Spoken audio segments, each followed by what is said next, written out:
అక్క చెల్లెమ్మలకు కొండంత అండ, పెద్ద మనుషులకు ఆసరా, రైతన్నలకు భరోసా, పొల్లగాళ్లకు చదువులకు మేనమామ దీవెన, గిట్ల ఒక్కటా రెండా నవరత్నాల సొంటి పథకాలతోని ఏపీని పరుగులు పెట్టిస్తున్నాడు ముఖ్యమంత్రి జగనన్న.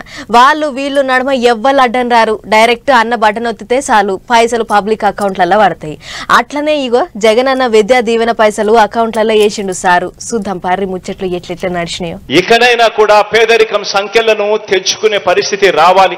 అంతర్జాతీయ స్థాయికి ప్రతి ఒక్కరూ కూడా ఎదగాలి. వారి భవిష్యత్ మారాలి అనే తాపత్రయంతో అడుగులు పడతా ఉన్నాం. ఈ రోజు మనం వేసిన విత్తనం ఒక్కసారి ఆలోచన చేయమని అడుగుతా ఉన్నా.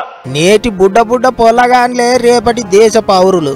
అందుకే సీఎం జగన్ అన్న అన్నిటికి మించి పొలగాన్ల చదువుల మీదనే గట్టిగా నజరేసిండు. పేదోళ్ల పిల్లలు చదువులకు దూరం కాకుండా అన్ని తీర్ల అండగా నిలబడ్డాడు.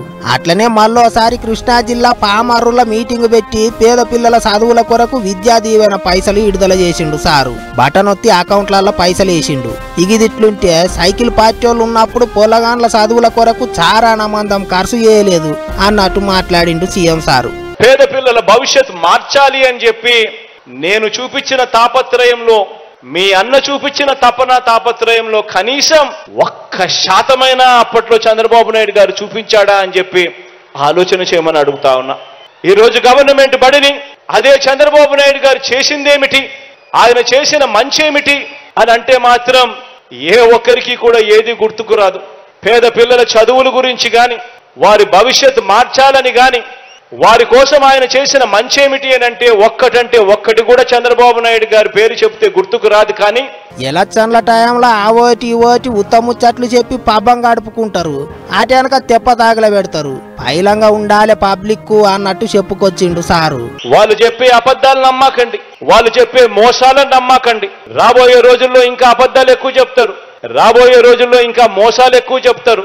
ప్రతి ఇంటికి కేజీ బంగారం ఇస్తామంటారు, ప్రతి ఇంటికి బెంచ్ కారు కొనిస్తామని కూడా చెప్తారు రాబోయే రోజుల్లో. కానీ ఆలోచన చేయమని అడుగుతా ఉన్నా. పామర్రు మీటింగుల సీఎం సారు ముచ్చట్లు గిట్ల నడిచినాయి.